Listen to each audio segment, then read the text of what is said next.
Assalamualaikum warahmatullahi wabarakatuh. Tabibun semangat pagi, selamat pagi buat anak-anakku semuanya. Terkhusus buat kelas 3, tetap semangat, tetap jaga kesehatan, tetap patuhi protokol kesehatan, dan jangan lupa untuk selalu berdoa kepada Allah Subhanahu wa taala. Mudah-mudahan anak-anakku semuanya, keluarga serta guru-guru kita selalu dalam lindungan Allah Subhanahu wa taala. Amin amin ya rabbal alamin. Anak-anakku semuanya, mengawali percobaan kita pada pagi hari ini, alangkah baiknya kita membaca surah Al-Fatihah. A'udzu billahi minasyaitonir rajim. Bismillahirrahmanirrahim. Alhamdulillahirabbil alamin. Arrahmanir rahim.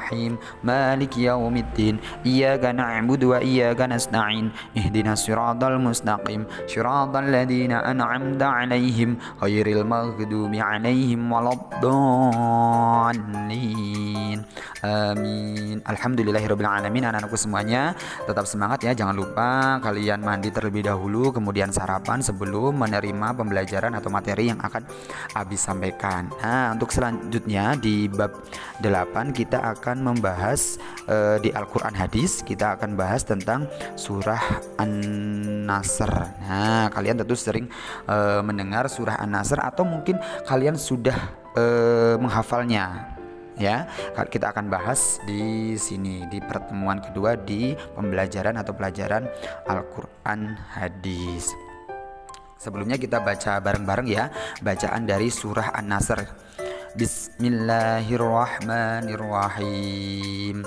Idza jaa nasrullahi wal fath wa ra'aitan nasa yadkhuluna fi dinillahi afwajan fasabbih bihamdi rabbika wastaghfir innahu kana tawwaba. Shadaqallahul adzim. Nah, itu anak-anak semuanya bacaan dari surah An-Nasr. Ada 3 ayat ya anak-anak semuanya. Kita artikan coba sama-sama ya per ayat. Yang pertama yaitu idza jaa nasrullahi wal fath. Artinya apabila telah datang pertolongan Allah dan kemenangan. Ayat kedua, wa ra'aitan nasa yadkhuluna fi dinillahi afwaja.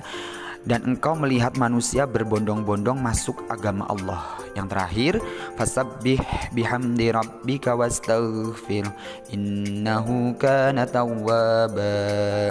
Artinya, maka bertasbihlah dengan memuji Tuhanmu dan mohonlah ampunan kepadanya, sungguh Dia Maha penerima taubat. Nah, itu anak-anak semuanya bacaan dan arti dari surah An-Nasr. Ada 3 ayat.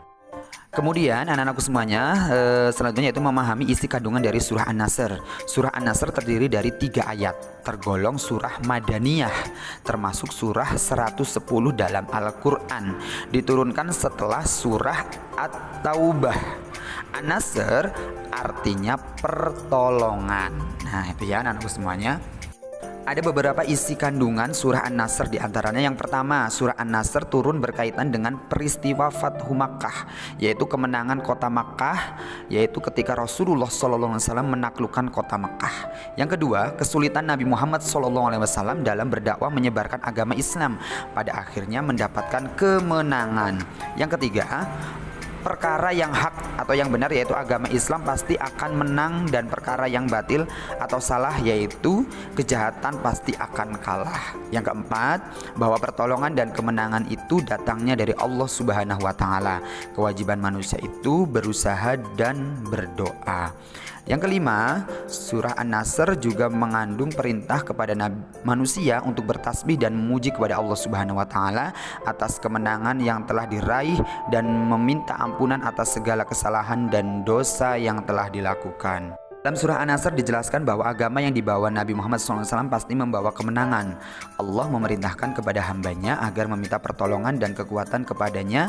Pertolongan dan kemenangan datangnya dari Allah Subhanahu wa taala. Yang ketujuh, surah An-Nasr memberikan semangat akan datangnya pertolongan Allah Subhanahu wa taala kepada Nabi Muhammad SAW yang pada waktu itu masih banyak masyarakat Makkah yang menolak ajaran dakwah Islam. Yang kedelapan, disebabkan kesabaran Nabi Muhammad SAW dalam berdakwah dan pertolongan Allah Subhanahu wa taala, sedikit demi sedikit masyarakat Arab memeluk agama Islam. Yang kesembilan, Allah memerintahkan kepada manusia agar mensucikannya dan meningkatkan syukur kepadanya. Dan yang terakhir, yang 10 adalah selalu bertobat dan meminta ampun kepadanya, yaitu Allah Subhanahu wa taala, atas segala dosa yang telah diperbuat. Demikian anak-anakku semuanya penjelasan sedikit tentang surah An-Nasr ya. Kalian bisa pelajari nanti bersama bunda keluarga di rumah tentang bacaan, arti, kemudian isi kandungan dari surah An-Nasr itu sendiri. Tetap semangat, tetap jaga kesehatan, tetap patuhi protokol kesehatan, dan jangan lupa selalu berdoa kepada Allah Subhanahu wa taala. Mudah-mudahan kita semua keluarga guru-guru kita selalu dalam lindungan Allah Subhanahu wa taala. Amin amin ya rabbal alamin. Abi akhiri wallahul muwaffiq ila aqwamit thoriq. Wassalamualaikum warahmatullahi wabarakatuh.